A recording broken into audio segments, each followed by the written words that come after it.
한양 남대문 안쪽 골목길. 아침 해가 막 기와 지붕 위로 고개를 내밀 무렵부터 장터는 늘 북적거렸습니다. 그러나 요즘 들어 그 활기가 예전만 못했습니다. 장터의 상인들과 나그네들 사이에서는 장신의 집안 이야기가 빠지지 않았지요. 장도겸이라 하는 사내는 본디 정직하고 순한 성품으로 이름난 장사꾼이었습니다. 그가 다루는 물건이라야 비단이나 보배 같은 귀한 것은 아니었으나 곡식이며 기름, 그릇, 농기구 같은 백성의 살림에 꼭 필요한 것들이었지요. 도겸은 거래할 때마다 저울을 바르게 쓰고 값을 속이지 않았습니다. 덕분에 장터 사람들은 그를 믿었고 도겸의 좌판 앞에는 언제나 손님이 끊이지 않았습니다. 그러던 어느 봄날이었습니다. 남대문 밖에서 제법 이름이 알려진 채득상이라는 상단주가 찾아왔습니다. 그는 말이 번지르르 했고 눈빛은 교활했지요. 장서방, 내 이번에 큰 거래를 하나 벌이려 하는데 같이 손을 잡으면 서로 이득이 될 것이오. 우선 물건을 내가 대주겠소. 나중에 팔린 수익으로 값을 치르면 되지 않겠소? 그 말에 도겸은 잠시 망설였으나 사람의 말에 거짓이 있으리라 생각하지 못했습니다. 그리하십시다. 서로 믿는 것이 장사의 으뜸이지요. 그는 서류를 꼼꼼히 살펴보지도 않고 도장을 찍었습니다. 문서의 숫자며 글씨를 자세히 볼 생각조차 하지 않았지요. 그렇게 3달이 흘렀습니다. 어느 날 채득상이 다시 찾아왔습니다. 이번에는 얼굴빛이 돌연 딴판이었지요. 장서방, 이제 빚을 갚을 때가 되었소. 1000냥이요. 도겸은 눈을 크게 뜨고 되물었습니다. 1000냥이라니? 내가 받은 물건값은 200냥 남짓일 텐데 어찌 1000냥이 되었다는 말이오? 채득상은 비웃듯 품속에서 문서를 꺼내 들었습니다. 이 눈으로 보시오. 그대 손도장이 분명히 찍혀 있지 않소. 이자와 기한까지 모두 적혀 있소. 도겸은 문서를 받아들고 살펴보았으나 그 속 글씨가 분명 처음 보던 것과는 달랐습니다. 회계 굵기며 먹의 빛이 서로 달랐지요. 하지만 이미 손도장이 찍힌 이상 무슨 말을 한들 소용이 없었습니다. 그는 그 자리에 주저앉아 넋이 빠진 듯 하늘만 바라보았습니다. 그날 이후 장신의 집안은 하루아침에 빚더미에 올랐습니다. 도겸의 어머니 윤씨 부인은 날마다 한숨만 내쉬었지요. 집안에 그릇 하나, 이불 하나씩 팔아도 1000냥이라는 돈은 도통 줄지 않았습니다. 마을 사람들은 장신의 대문을 지나며 고개를 절레절레 흔들었습니다. 장신애도 이제 끝이로구나. 정직만으론 세상살이 버티기 어렵다니까. 윤씨 부인은 며느리 이연주를 불러 앉혔습니다. 연주는 글을 읽고 셈을 할 줄 아는 영리한 여인이었지요. 혼이 난 지 3회가 되었건만 시어머니를 공경하고 남편을 살뜰히 챙겨 그 평판이 마을에 두루 퍼져 있었습니다. 윤씨 부인은 며느리의 손을 꼭 잡으며 떨리는 목소리로 말했습니다. 이 일을 어찌하면 좋겠느냐. 아들이 사람을 잘못 믿어 이 지경이 되고 말았구나. 연주는 잠시 말이 없다가 차분히 대답했습니다. 어머님, 아직 길이 막힌 것은 아닙니다. 빚이라도 사람이 만든 것이니 사람의 이치로 푸는 법이지요. 윤씨 부인은 고개를 젓고 한숨을 내쉬었습니다. 그래도 1000냥이라는 게 어디 말로 되는 일이더냐. 연주는 미소를 띠며 조용히 고개를 숙였습니다. 돈이라는 것도 결국 사람의 믿음에서 나오는 것이지요. 믿음이 있으면 빚도 갚을 수 있고 믿음이 없으면 아무리 돈이 많아도 소용이 없지요. 그날 밤 도겸은 사랑방에 홀로 앉아 등불 아래서 손으로 머리를 감싸쥐고 있었습니다. 연주가 다정히 차를 들고 들어와 남편 곁에 앉았습니다. 서방님, 그리 괴로워하지 마세요. 도겸은 눈길을 들지 못한 채 낮게 중얼거렸습니다. 내가 그대에게 괴로운 삶을 안겨주었소. 내 어리석음 탓이오. 연주는 남편의 어깨를 가만히 다독였습니다. 1000냥이라 한들 사람의 믿음보다 무겁겠습니까? 마음을 다잡으면 길은 반드시 생기지요. 도겸은 그 말의 뜻을 온전히 이해하지 못했지만 그 음성에는 이상한 힘이 있었습니다. 그날 밤 연주는 잠을 이루지 못했습니다. 등불을 켜두고 문서를 곱씹으며 채득상의 글씨를 하나하나 떠올렸지요. 그리고 문득 깨달았습니다. 이 글씨 처음 썼던 게 아니구나. 그녀는 눈빛을 반짝이며 혼잣말처럼 중얼거렸습니다. 사람의 욕심은 글 속에도 스며드는 법이지. 이튿날 아침 연주는 일찍 일어나 윤 씨 부인에게 문안을 드렸습니다. 그리고 무릎을 꿇고 아랬습니다. 어머님, 며느리가 한번 나서보겠습니다. 윤 씨 부인은 놀란 눈으로 며느리를 바라보았습니다. 내가 여인이 나서서 될 일이 아니지 않느냐. 연주는 고개를 숙이며 또렷이 말했습니다. 제가 비록 하잘 것 없으나 글을 읽고 셈을 조금 압니다. 그 문서에 허튼 짓이 있다면 밝혀낼 수 있을 듯합니다. 윤 씨 부인은 한참을 말없이 연주의 눈빛을 들여다보았습니다. 그 눈 속엔 두려움보다 더 단단한 결심이 깃들어 있었습니다.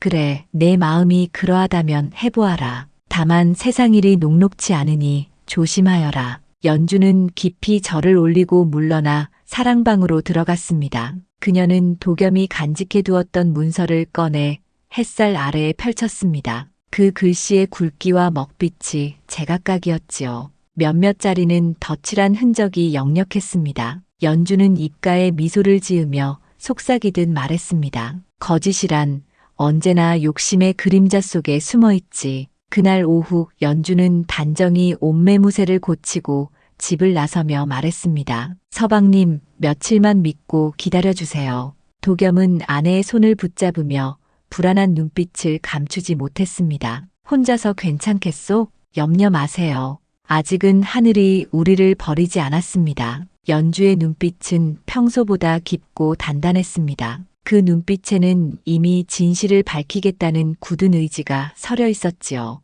그리하여 가난과 절망 속에서도 한 여인의 지혜가 조용히 깨어나기 시작하였습니다. 그날 밤 삼경이 훌쩍 넘은 시각이었습니다. 온 집안이 잠들었지만 연주는 혼자 골방에 앉아 등잔불을 밝혀두었습니다. 희미한 불빛 아래서 그녀는 채득상이 내민 문서를 펼쳐놓고 한 글자 한 글자 꼼꼼히 살펴보았지요. 먹의 번짐이며 글씨의 획을 손끝으로 짚어가며 따라가니 분명 처음 쓴 글씨와 나중에 덧칠한 글씨가 달랐습니다. 연주는 어릴 적 서당을 하던 아버지 곁에서 글을 익혔습니다. 남의 눈에는 여자아이가 붓을 잡는 모습이 생소했지만 아버지는 늘 말했지요. 사람이 세상살이를 바로 하려면 글로 세상을 읽을 줄 알아야 한다. 그 덕분에 연주는 글을 익히고 장부 보는 법도 배웠습니다. 비록 여자의 몸이라 과거를 볼 수는 없었으나 글을 보는 눈만큼은 웬만한 선비 못지 않았습니다. 그녀는 문서의 숫자 부분을 유심히 들여다보았습니다. 이 백냥이라 쓰인 자리 위에 천냥이라는 글씨가 덧칠되어 있었고 이자를 계산한 방식도 도리에 맞지 않았습니다. 연주는 눈을 가늘게 뜨며 작은 목소리로 중얼거렸습니다. 이것이었구나. 그녀는 곧 조용히 책상 위에 손을 얹고 숨을 고르며 생각에 잠겼습니다. 이자라 해도 본전의 절반을 넘을 수는 없지. 아무리 많아도 300냥이 한계인데 어찌 1000냥이라 썼을까. 연주는 문서를 곱게 접으며 혼잣말처럼 말했습니다. 사람의 욕심은 참으로 교묘하지. 거짓은 언제나 글 속에 숨어들고 먹빛처럼 번져들지요. 이튿날 새벽 닭이 울기도 전이었습니다. 연주는 평소보다 일찍 일어나 얼굴을 씻고 머리를 단정히 틀었습니다. 그리곤 방으로 들어가 시어머니께 문안을 드렸습니다. 윤 씨 부인은 부스스한 얼굴로 앉아 며느리를 바라보았습니다. 간밤에 잠을 설친 모양이구나. 얼굴이 수척하니 무슨 생각을 그리 한 게냐? 연주는 곱게 절을 올린 뒤 조용히 말을 이었습니다. 어머님, 밤새 문서를 살펴보았습니다. 그 안에 석연치 않은 점이 있었습니다. 이 빚은 단순히 돈의 문제가 아니고 거짓과 진실이 뒤섞인 일입니다. 윤 씨 부인은 눈썹을 찌푸리며 고개를 갸우뚱했습니다. 거짓이라니 무슨 말이냐? 연주는 품에서 문서를 꺼내 펼쳤습니다. 이 글씨를 보세요. 획이 둘입니다. 처음 쓴 글씨와 나중에 고친 글씨가 다릅니다. 채득상이라는 자가 숫자를 고쳐 적었습니다. 200냥을 1000냥으로 바꾸었지요. 윤 씨 부인은 놀라며 문서를 받아들었지만 글을 몰라 자세한 내용은 알아볼 수 없었습니다. 그렇지만 며느리의 눈빛 속에 담긴 확신은 누구라도 느낄 수 있었지요. 그렇다면 어찌하겠느냐? 연주는 단호한 목소리로 대답했습니다. 어머님, 제가 직접 나가 이 일을 바로잡겠습니다. 이건 우리 집안만의 일이 아니라 세상의 도리를 세우는 일이기도 합니다. 윤 씨 부인은 한참 동안 말없이 며느리를 바라보았습니다. 여인이 바깥일에 나서는 것은 그리 흔한 일이 아니었고, 더구나 상대가 큰 상단의 주인이라면 그 위험은 말할 것도 없었지요. 하지만 연주의 눈빛에는 두려움보다 더 깊은 결심이 담겨 있었습니다. 윤 씨 부인은 결국 고개를 끄덕였습니다. 그래, 내 뜻이 그러하다면 믿고 맡기마.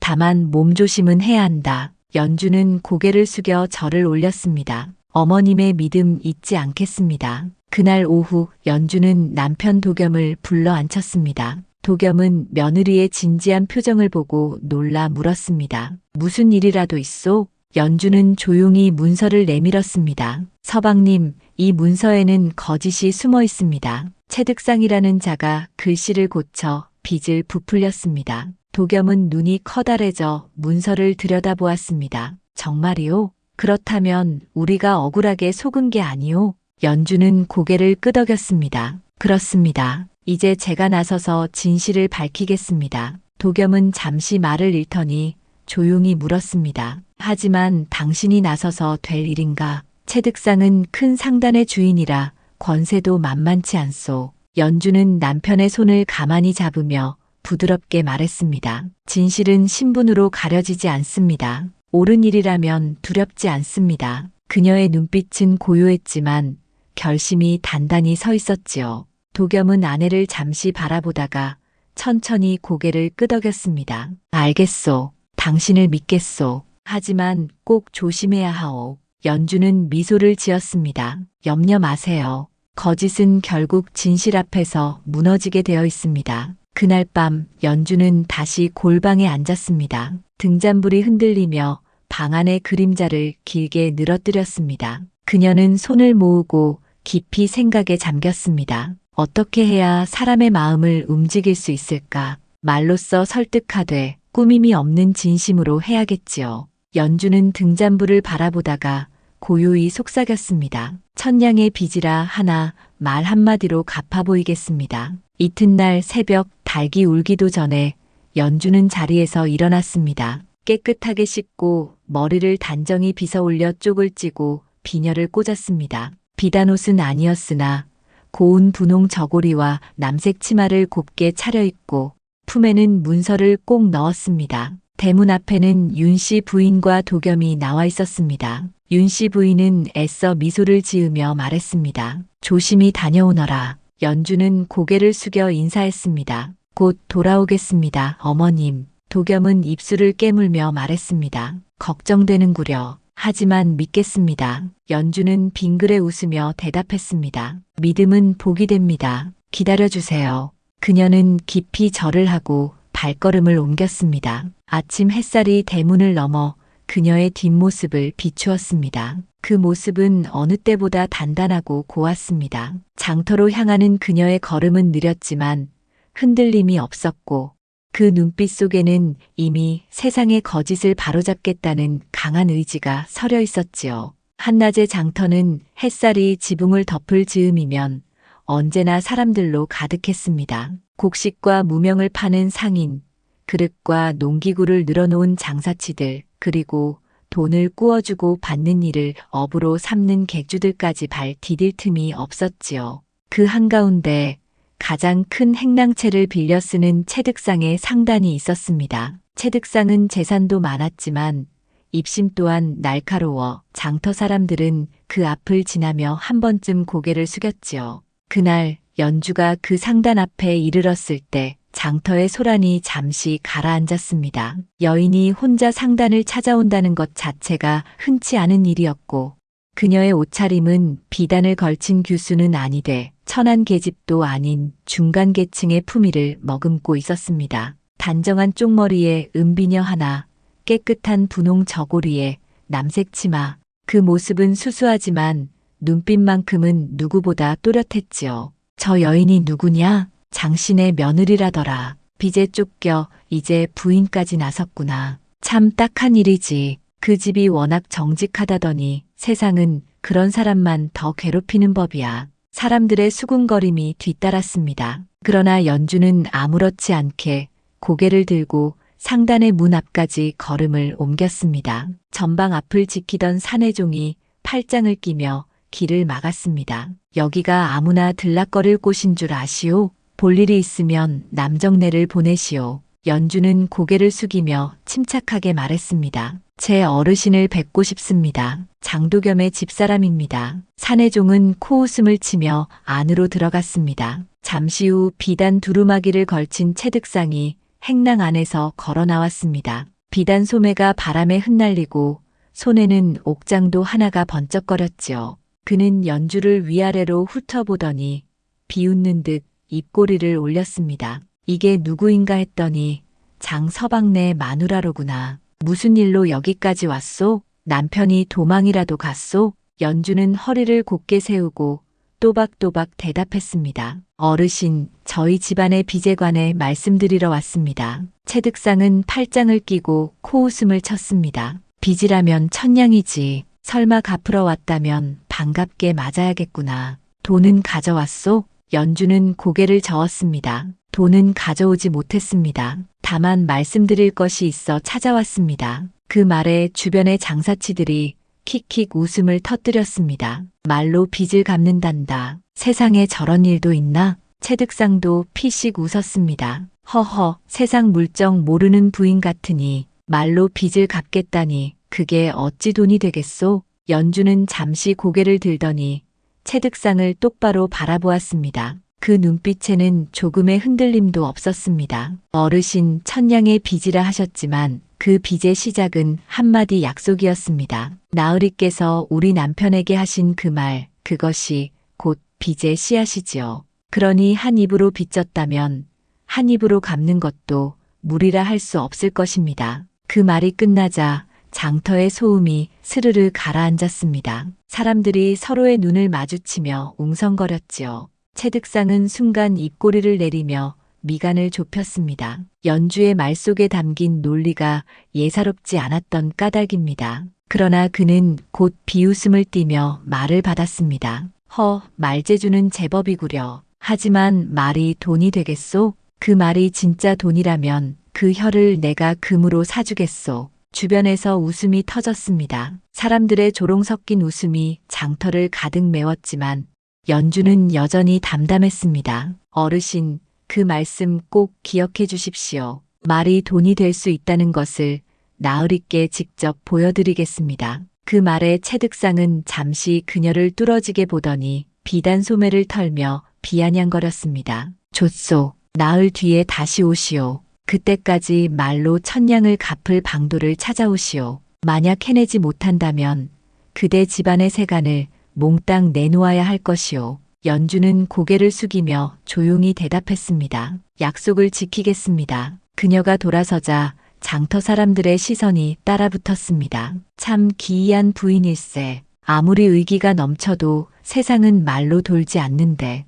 그때 장터 한켠에서 장사에 평생을 바친 박영감이 눈을 가늘게 뜨며 중얼거렸습니다. 저 여인 허투루 볼 사람이 아니구나. 저 눈빛 보통 기운이 아니야. 연주는 장터를 벗어나며 잠시 걸음을 멈추었습니다. 하늘은 맑고 높았고 햇살이 기와 지붕 위에서 반짝였습니다. 그녀는 고개를 들어 하늘을 바라보며 조용히 웃었습니다. 나으리면 충분하겠지요. 그 웃음에는 두려움 대신 확신이 깃들어 있었습니다. 집으로 돌아오자 대문 앞에서 윤씨 부인과 도겸이 기다리고 있었습니다. 두 사람의 얼굴에는 근심이 가득했지요. 연주야, 무사하였느냐? 서방님 다녀왔습니다. 길이 조금 보이기 시작했습니다. 윤씨 부인은 걱정스러운 눈빛으로 물었습니다. 무슨 일이 있었느냐? 연주는 장터에서의 일을 차근히 들려주었습니다. 채득상의 조롱, 장터 사람들의 비웃음, 그리고 나흘 뒤로 잡힌 약속까지 빠짐없이 이야기했지요. 도겸은 입술을 깨물며 중얼거렸습니다. 나흘 안에 어찌하겠소? 저자는 교활하고 세상 이치에도 밝은 자여. 연주는 남편의 손을 가만히 잡으며 말했습니다. 서방님, 진실을 밝히는데 오랜 시간이 필요한 것은 아닙니다. 다만 사람들의 마음을 움직일 한마디가 필요할 뿐이지요. 그녀의 목소리는 낮았으나 단단했고 눈빛은 흔들림이 없었습니다. 그날 밤 연주는 다시 골방에 들어가 등불을 켰습니다. 불빛이 종이 위에 번지자 그녀는 붓을 들어 글씨를 써내려갔습니다. 한자 한자마다 결심이 깃들어 있었지요. 그 글에는 억울함도 분노도 그리고 꺾이지 않는 믿음도 담겨 있었습니다. 밤이 깊어갈수록 바람이 차가워졌지만 연주의 방에서는 등불이 꺼질 줄 몰랐습니다. 그 불빛은 마치 한 줄기 희망처럼 깜빡이며 어둠 속에서도 꺼지지 않는 작은 별처럼 빛났습니다. 나흘이 흐르는 동안 연주는 집 안에만 머물지 않았습니다. 그녀는 날마다 장터로 나가 사람들 틈에 섞여 이야기를 들었습니다. 채득상이 어떤 방식으로 장사를 하는지 눈여겨보며 그가 다른 이들에게도 비슷한 수법을 썼다는 사실을 하나둘 알아냈지요. 빚을 진 사람들은 억울해하면서도 감히 입을 열지 못했습니다. 채득상의 세력이 두려웠기 때문이었습니다. 나흘째 되는 날 아침 연주는 평소보다 더 단정하게 옷매무새를 가다듬었습니다. 분홍 저고리에 남색 치마를 곱게 입고 머리를 단정히 쪽지어 은비녀를 꽂았습니다. 윤씨 부인은 며느리의 손을 꼭 잡으며 말했습니다. 아가, 너무 무리하지 말거라. 안 되면 그냥 돌아오너라. 연주는 시어머니께 절을 올렸습니다. 어머님, 오늘이 마지막 기회입니다. 부디 믿어주세요. 도겸은 아내의 어깨를 다독이며 말했습니다. 조심히 다녀오시오. 무슨 일이 있더라도 그대 몸이 먼저요. 연주는 고개를 끄덕이며 부드럽게 웃었습니다. 염려 마세요. 반드시 길을 열고 오겠습니다. 장터에 도착하니 이미 많은 사람들이 모여 있었습니다. 며칠 전 일의 소문이 퍼진 탓이었지요. 여인이 말로 천냥 빚을 갚겠다고 한 이야기가 온 장터를 휩쓸어 사람들은 구경거리라도 보려는 듯 모여들었습니다. 채득상은 상단 앞 평상에 떡하니 앉아 있었고 그 곁에는 사내종들과 심부름꾼들이 빽빽하게 서 있었습니다. 왔구먼 부인. 채득상이 비웃듯 말했습니다. 연주는 고개를 숙이며 예를 갖추었습니다. 제 어르신 약속대로 찾아왔습니다. 채득상은 팔짱을 낀 채 입꼬리를 올렸습니다. 좋소. 그럼 말로 어떻게 천냥을 갚을지 보여주시오. 이 자리에 모인 사람들이 모두 증인이 될 것이오. 연주는 고개를 들어 장터 사람들을 둘러보았습니다. 햇빛이 눈부시게 내리쬐고 사람들의 얼굴마다 호기심이 어려 있었습니다. 그녀는 잠시 숨을 고르더니 맑고 또렷한 목소리로 말을 꺼냈습니다. 여러분, 제가 이 자리에 선 것은 빚을 갚기 위함이기도 하지만 그보다 더 큰 뜻이 있습니다. 바로 거짓과 진실의 값을 묻고자 함이지요. 사람들이 웅성거리기 시작했습니다. 연주는 눈을 들어 군중을 천천히 바라보며 말을 이었습니다. 세상에는 거짓 한마디로 천냥을 얻는 이가 있고 진실 한마디로 천냥을 잃는 이가 있습니다. 그렇다면 여러분께 묻겠습니다. 어느 쪽이 참된 복이겠습니까? 순간 장터의 소음이 잦아들었습니다. 모두가 그녀의 입을 바라보며 숨을 죽였지요. 잠시 후 군중 속에서 허리가 굽은 늙은 상인이 나서며 말했습니다. 그야 진실이 복이지. 거짓으로 얻은 건 언젠가 드러나게 마련이지. 주변 사람들도 고개를 끄덕였습니다. 맞는 말이요. 세상 이치가 그러하지. 채득상의 얼굴빛이 굳었습니다. 그는 불편한 기색을 감추지 못한 채 말을 끊었습니다. 그런 상투적인 이야기로 천냥을 갚겠다는 거요? 그만 꾸밈을 그치고 본론으로 들어가시오. 연주는 그 말에도 조금도 흔들리지 않았습니다. 품에서 문서를 꺼내어 높이 들어 보이며 말했습니다. 제 어르신, 이것이 우리 집안의 빈 문서입니다. 자, 이 글씨를 자세히 보세요. 글씨가 둘입니다. 채득상의 얼굴이 굳어졌습니다. 연주는 한 걸음 앞으로 나서며 담담하게 말을 이었습니다. 처음 쓸 때 적힌 금액은 분명 200냥이었습니다. 하지만 누군가 나중에 이 글씨 위에 덧칠하여 1000냥으로 바꾸었지요. 먹의 진하기와 획의 굵기가 달라 자세히 보면 누구나 알 수 있습니다. 사람들이 술렁이기 시작했습니다. 장터에서 오래 장사한 이들은 문서를 다룬 경험이 많았기에 연주의 말이 허튼 소리가 아님을 알아차렸습니다. 채득상은 벌떡 일어나 손을 내저었습니다. 헛소리 말라. 처음부터 천냥이었소. 연주는 조금도 물러서지 않고 차분히 말했습니다. 그렇다면 어르신, 이 문서를 그를 아는 분께 보여도 괜찮겠습니까? 햇빛에 비추면 먹빛의 차이가 한눈에 드러납니다. 그때 군중 속에서 한 사내가 앞으로 나섰습니다. 옛날부터 이 근방에서 그를 가르치던 이 훈장 어르신이었습니다. 그는 문서를 받아들고 햇빛에 비추어 찬찬히 살폈습니다. 사람들의 시선이 그 손끝에 쏠렸습니다. 잠시 후 이 훈장이 고개를 끄덕이며 말했습니다. 이 부인의 말이 옳소. 이 문서는 분명 나중에 글씨를 고친 흔적이 있습니다. 먹의 번짐이며 획의 굵기가 다르니 위조된 것이 틀림없소. 순간 장터 사람들 사이에서 탄식이 터져 나왔습니다. 아니, 채 어르신이 그런 짓을 했단 말이오? 우린 그동안 믿고 거래했는데 우리도 속은 게 아닐까? 채득상의 얼굴이 하얗게 질렸습니다. 그러나 여전히 억지를 부리며 외쳤습니다. 그건 착오요. 실수로 그리 된 것이요.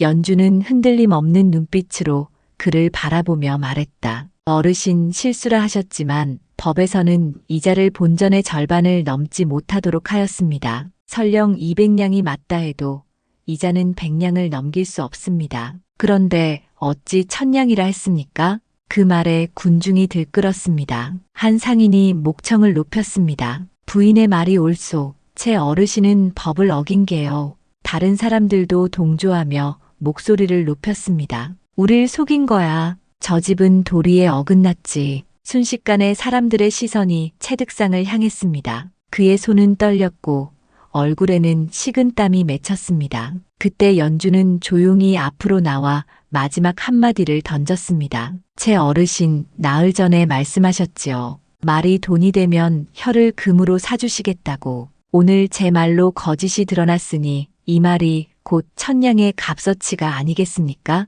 정적이 흘렀습니다. 그리고 이내 장터를 가득 메운 박수와 함성이 터져 나왔습니다. 옳다.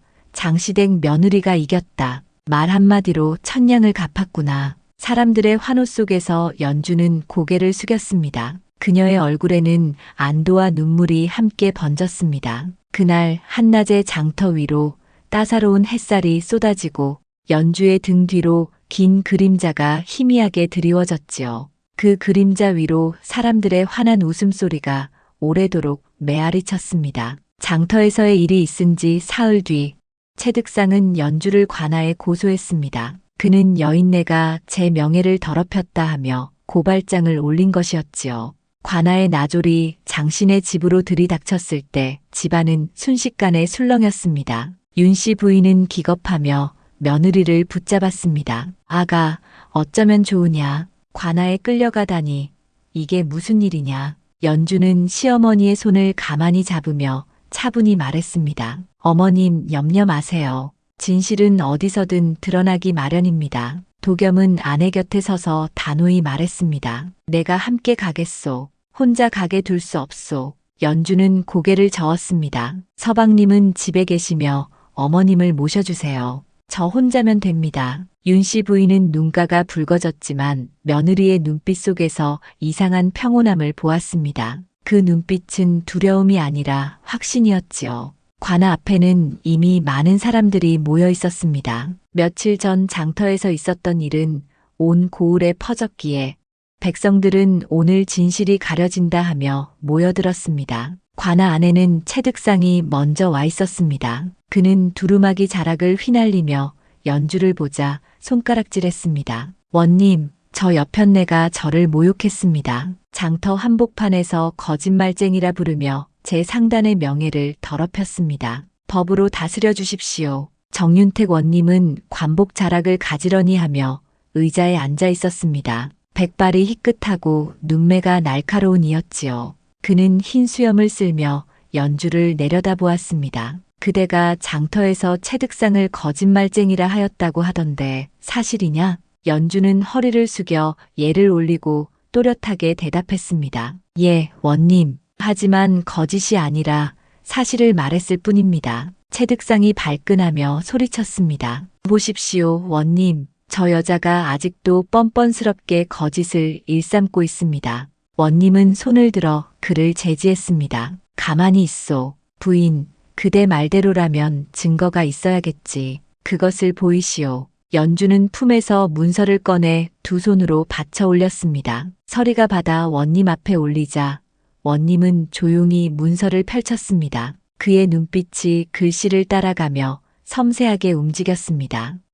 원님은 문서를 햇빛에 비추어 보고 다시 가까이 당겨 살폈습니다. 잠시 후 미간이 좁아졌습니다. 채득상, 이 문서를 그대가 직접 썼는가? 채득상은 뻣뻣하게 고개를 끄덕였습니다. 그렇습니다, 원님. 원님은 목소리를 낮게 가라앉히며 물었습니다. 그런데 어찌 글씨가 둘로 보이는가? 처음 쓴 글씨와 나중에 덧칠한 글씨가 분명히 다르다. 이것은 어찌된 일인가? 채득상의 얼굴이 하얗게 질렸습니다.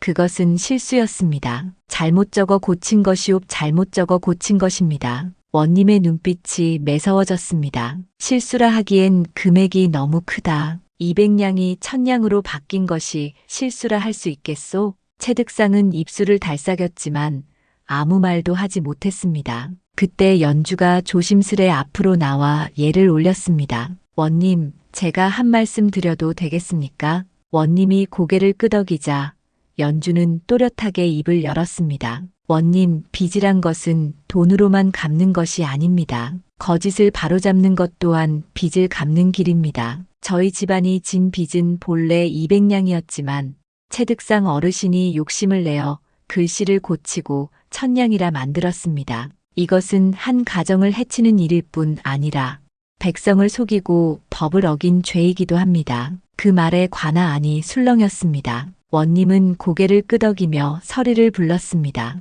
법전을 가져오라. 이자에 관한 조항을 찾아라. 서리가 법전을 펴들자 원님은 직접 조항을 읽었습니다. 법에 따르면 이자는 원금의 절반을 넘지 못한다. 설령 그대의 말대로 실수였다 하더라도 200냥의 이자가 100냥을 넘을 수는 없지. 그런데 어찌 1000냥이 되었단 말이냐? 채득상은 바닥에 주저앉았습니다. 땀이 이마를 타고 흘러내렸지요. 결국 그는 두 손을 모아 빌었습니다. 원님 잘못했습니다. 욕심이 앞섰습니다. 용서해 주십시오. 원님은 책상을 탁 치며 호통쳤습니다. 욕심으로 백성을 해친 자는 반드시 벌을 받아야 한다. 이 문서는 무효다. 그리고 장도겸의 집에서 받은 돈이 있다면 모두 돌려주도록 하라. 또한 그대가 다른 이들에게도 이런 짓을 한 흔적이 있다면 모조리 조사할 것이니 각오하시오. 채득상은 망연히 고개를 떨궜습니다.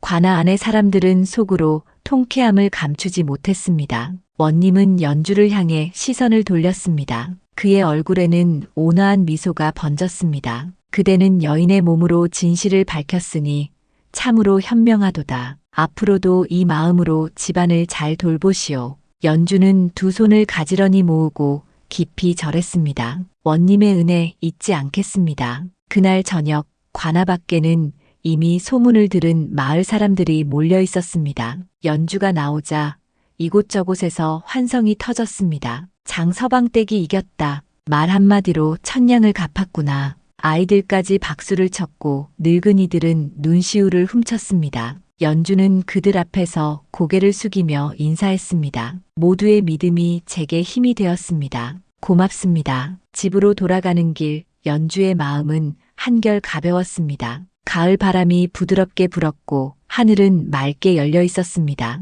그녀는 하늘을 올려다보며 조용히 미소 지었습니다. 진실은 결국 스스로 빛을 내는 법이지요. 그날 이후 사람들은 연주를 두고 이렇게 불렀습니다. 말 한마디로 1000냥을 갚은 현명한 며느리. 그리고 그 이름은 오랫동안 고을의 교훈으로 남았지요. 관아의 재판이 끝난 뒤 장신의 집안에는 오랜만에 평화가 찾아왔습니다. 채득상은 부당하게 거둔 돈을 모두 돌려주어야 했고 그의 상단은 결국 문을 닫았습니다. 원님의 명으로 다시 조사가 이루어지자 체득상이 다른 백성들에게도 같은 수법을 써왔다는 사실이 드러났기 때문이었지요. 그는 고을을 떠돌다시피 쫓겨났고 그 후로는 소식이 끊겼습니다. 장터의 풍경도 달라졌습니다. 연주를 보게 되면 사람들은 먼저 고개를 숙여 인사했습니다. 예전에는 여편네가 나섰다며 손가락질하던 이들도 이제는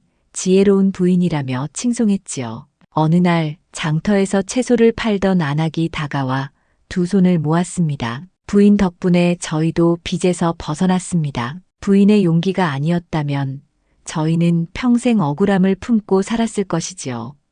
연주는 겸손히 고개를 숙이며 말했습니다. 제가 한 일은 별것 아닙니다. 다만 옳은 것을 옳다 말했을 뿐이지요. 안악은 눈시울을 붉히며 절을 하고 돌아갔습니다. 그 모습을 지켜보던 장사꾼들도 하나둘 고개를 끄덕였지요. 그날 저녁 연주가 집에 돌아오니 윤씨 부인과 도겸이 마루 앞에서 기다리고 있었습니다. 도겸은 아내를 보자 두 손을 꼭 잡고 눈시울을 붉혔습니다. 그대 덕분에 우리 집안이 다시 숨을 쉬게 되었소. 당신의 말 한마디가 천냥보다 귀하였소. 연주는 남편의 손등을 가만히 어루만지며 부드럽게 말했습니다. 서방님, 이 일은 저 혼자 한 것이 아니지요. 진실은 스스로 빛을 내는 법이고 그 진실을 믿어준 분들이 계셨기에 가능했습니다. 윤씨 부인도 며느리의 손을 꼭 잡으며 웃었습니다. 아가, 내가 우리 집안의 기둥이로구나. 어미가 너를 며느리로 맞은 것이 천운이었지. 연주는 고개를 숙이며 웃었습니다. 어머님 말씀에 힘을 얻었습니다. 그날 밤 장신의 오랜만에 웃음소리가 가득했습니다. 상 위에는 반찬 몇 가지뿐이었으나 그 어떤 날보다 따뜻하고 넉넉했지요. 등잔불 아래 윤씨 부인은 며느리를 흐뭇하게 바라보며 연신 웃음을 지었습니다. 며칠이 지나자 장터에 기이한 일이 벌어졌습니다. 사람들이 물건을 사고 팔 때마다 연주에게 값을 물었습니다. 그녀가 이 값이 알맞다고 하면 그대로 거래가 이루어졌고 조금 비싸다고 하면 값이 내려갔습니다. 언제부터인지 연주의 말은 장터의 저울이 되었지요. 부인, 이 무명한 필이 300문이면 어떻겠소? 한 상인이 물으면 연주는 무명을 손끝으로 만져보고 말했습니다. 오리 굵고 짜임이 반듯하니 300문이 딱 맞습니다. 그러면 사는 이도 파는 이도 함께 고개를 끄덕였습니다. 연주의 판단은 언제나 공정했고 누구에게도 치우치지 않았습니다. 그 덕분에 장터에는 신뢰가 자리 잡았고 속이는 일도 눈에 띄게 줄었습니다. 도겸 역시 마음을 다잡고 다시 장사를 시작했습니다. 빚이 사라지니 마음이 편했고 아내의 지혜를 믿고 장사에 임하니 사람들의 신뢰도 되돌아왔지요. 그는 한 푼의 이익에도 거짓을 섞지 않았고 거래할 때마다 손님과 눈을 맞추었습니다. 그 정직한 태도는 곧 장신의 가게의 이름이 되었지요. 어느 날 저녁 도겸이 장부를 정리하다가 아내에게 물었습니다. 당신은 어찌 그리 지혜로우시오? 내가 평생 장사를 해도 알지 못한 것을 당신은 어찌 그리 쉽게 아는 것이오?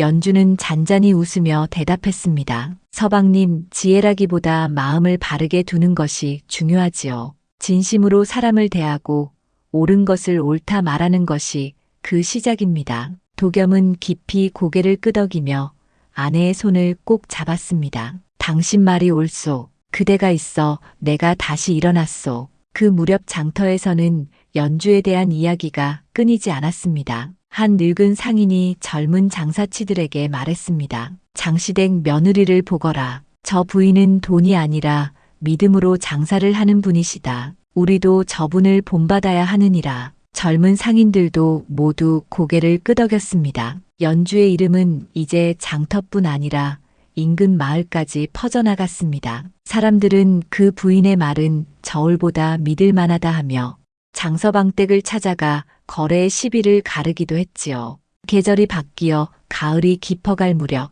장신의 집에는 찾아오는 손님이 끊이질 않았습니다. 억울한 일을 당한 이들이 연주를 찾아와 하소연했고 그녀는 저마다의 사정을 듣고 조용히 조언을 해주었습니다. 어떤 이에게는 인내가 약이요, 어떤 이에게는 진심이 칼보다 날카롭지요라 하며 마음을 다스려 주었습니다. 윤 씨 부인은 그런 며느리를 흐뭇하게 바라보며 미소 지었습니다. 연주야, 내가 우리 집안의 복일 뿐 아니라 이 마을의 복이로구나. 연주는 시어머니께 차를 내며 고개를 숙였습니다. 어머님, 제가 할 수 있었던 일은 모두 어머님께서 저를 믿어주셨기 때문입니다. 시어머니의 믿음이 곧 며느리의 힘이지요. 윤 씨 부인은 며느리의 손을 꼭 잡으며 눈시울을 붉혔습니다. 그 모습을 본 도겸은 두 사람의 손을 함께 잡았습니다. 세 사람의 손끝에는 따뜻한 온기가 번졌고 마루엔 노을빛이 길게 내려앉았습니다.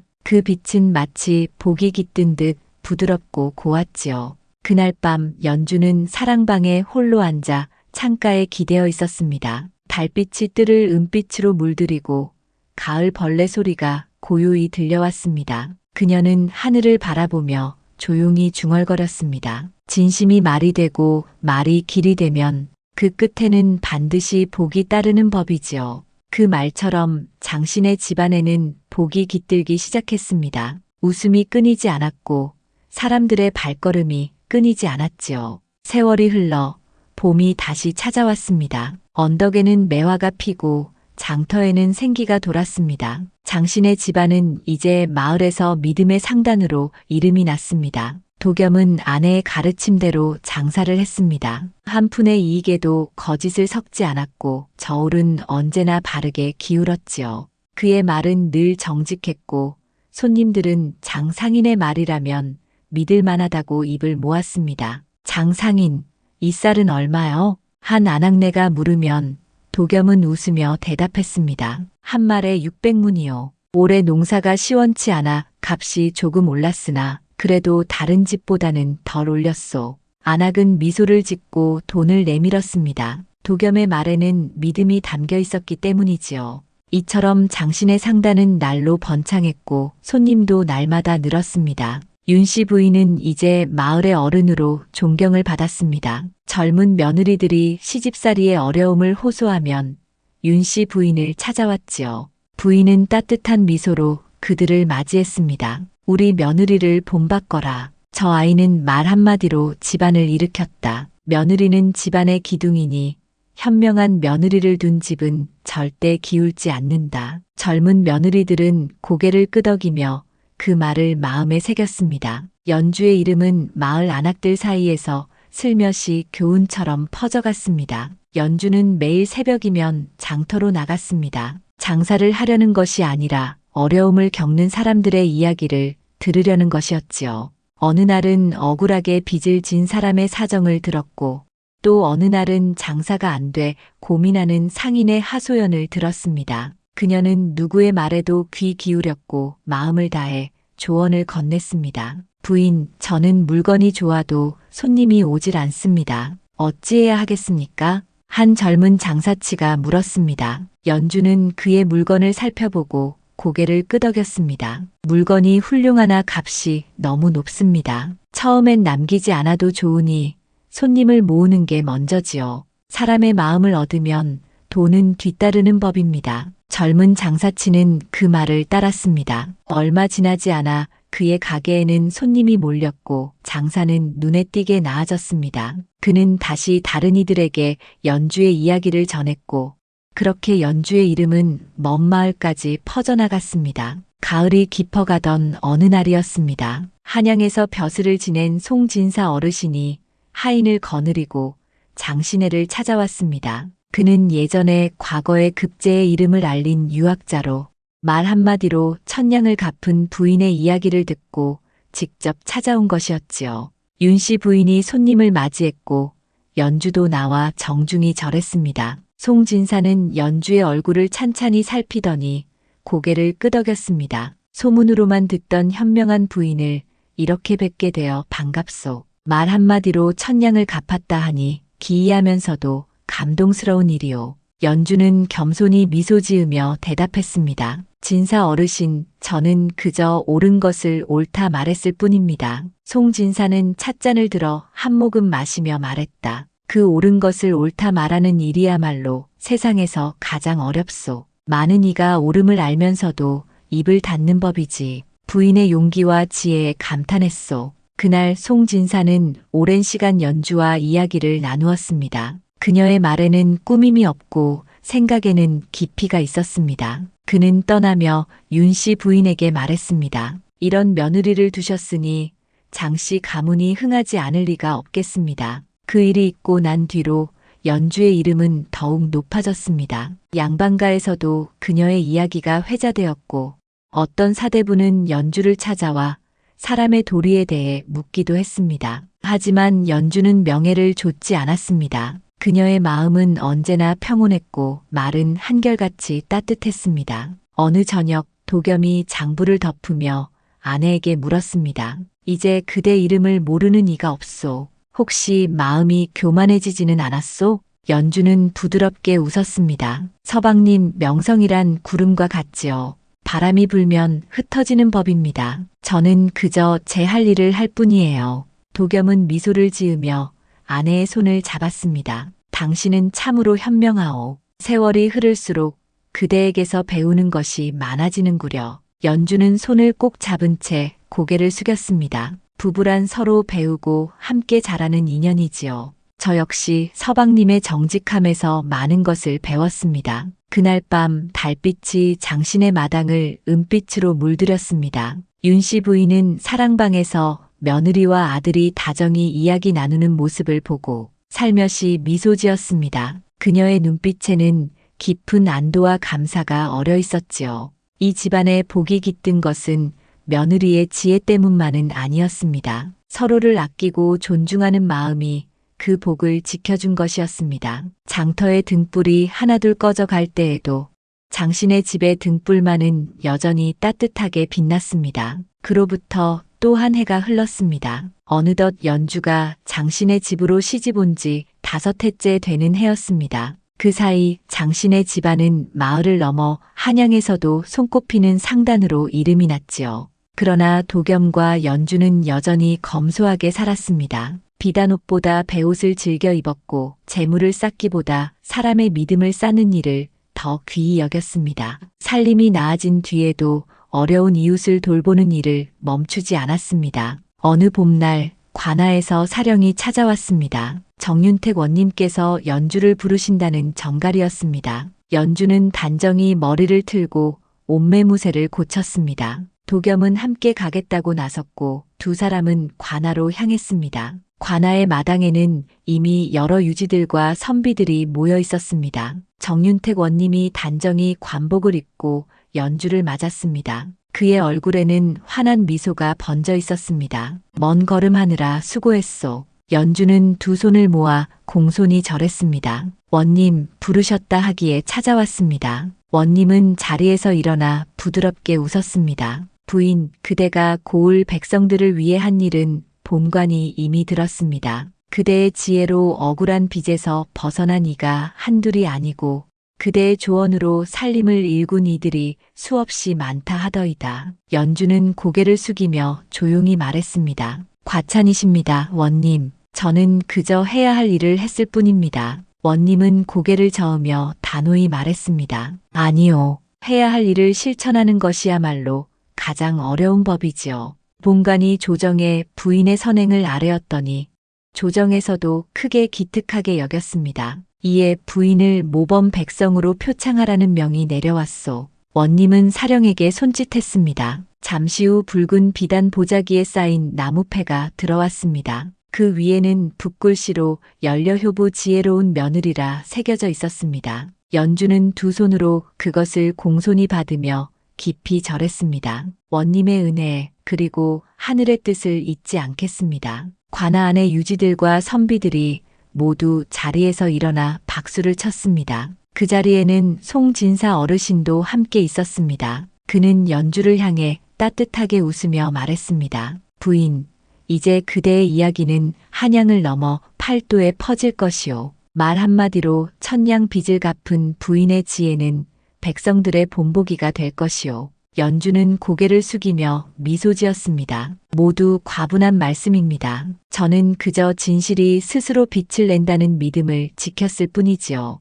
관아를 나서 집으로 돌아오자 윤 씨 부인이 대문 앞에서 기다리고 있었습니다. 연주가 손에 든 표창패를 보자마자 부인의 눈가가 젖었습니다. 연주야, 내가 우리 집안의 빛이로구나. 연주는 표창패를 두 손으로 시어머니께 드리며 말했습니다. 어머님, 이건 저의 상이 아니라 어머님의 것입니다. 어머님께서 저를 믿어주시고 가르쳐 주셨기에 이 자리에 설 수 있었습니다. 윤씨 부인은 며느리를 꼭 껴안으며 눈물을 훔쳤습니다. 너를 며느리로 맞은 것이 이 집안의 가장 큰 복이었다. 그날 저녁 장신의 마당에는 이웃들이 하나둘 모여들었습니다. 모두 연주의 표창을 축하하러 온 이들이었습니다. 연주는 직접 떡과 음식을 나누어 주며 웃었습니다. 자, 다 함께 드시지요. 함께 기뻐해 주시니 제 마음이 따뜻합니다. 마을 사람들은 참으로 복된 집이로다 하며 축하의 인사를 건넸습니다. 웃음소리와 풍악이 어우러진 그날의 저녁은 오래도록 기억될 만했습니다. 밤이 깊어 손님들이 돌아간 뒤 연주는 마루에 앉아 하늘을 올려다보았습니다. 별빛이 총총히 내려앉고 봄바람이 살며시 머리칼을 스쳤습니다. 도겸이 옆에 와 앉아 말했습니다. 무슨 생각을 그리 하시오? 연주는 남편을 바라보며 잔잔히 웃었습니다. 서방님, 지금 이 순간이 가장 행복합니다. 빚을 갚았을 때도 표창을 받았을 때도 기뻤지만 이렇게 어머님과 서방님이 함께 웃는 오늘이 제게는 가장 귀하지요. 도겸은 아내의 손을 잡으며 고개를 끄덕였습니다. 나도 그러하오. 당신을 만난 것이 내 평생의 가장 큰 복이오. 그때 윤씨 부인의 목소리가 안채에서 들려왔습니다. 너희들 밤이 이니 들어와 쉬어라. 밤이슬 맞으면 감기 든다. 세 사람은 나란히 일어나 안으로 들어갔습니다. 그 모습을 본 이웃집 노인이 고개를 끄덕이며 중얼거렸습니다. 참으로 복된 집이로다. 서로 아끼고 존중하니 복이 끊이지 않겠지. 다음 날 아침 연주는 평소처럼 일찍 일어나 윤씨 부인께 문안을 드리고 장터로 나갔습니다. 장터 사람들은 연주를 보자 저마다 반갑게 인사했습니다. 부인, 표창 받으셨다지요? 정말 큰 경사로다. 연주는 미소를 지으며 고개를 숙였습니다. 고맙습니다. 모두 여러분 덕분입니다. 그날도 그녀는 어려운 이들의 이야기를 듣고 마음을 다해 조언을 나누었습니다. 어떤 이는 눈물을 흘리며 돌아갔고 어떤 이는 웃음을 되찾았습니다. 해가 저물 무렵 연주는 집으로 돌아가는 길에 잠시 걸음을 멈췄습니다. 붉은 노을이 하늘을 물들이고 바람이 따뜻하게 불었습니다. 그녀는 하늘을 바라보며 천천히 중얼거렸습니다. 하늘은 탐욕을 꾸짖고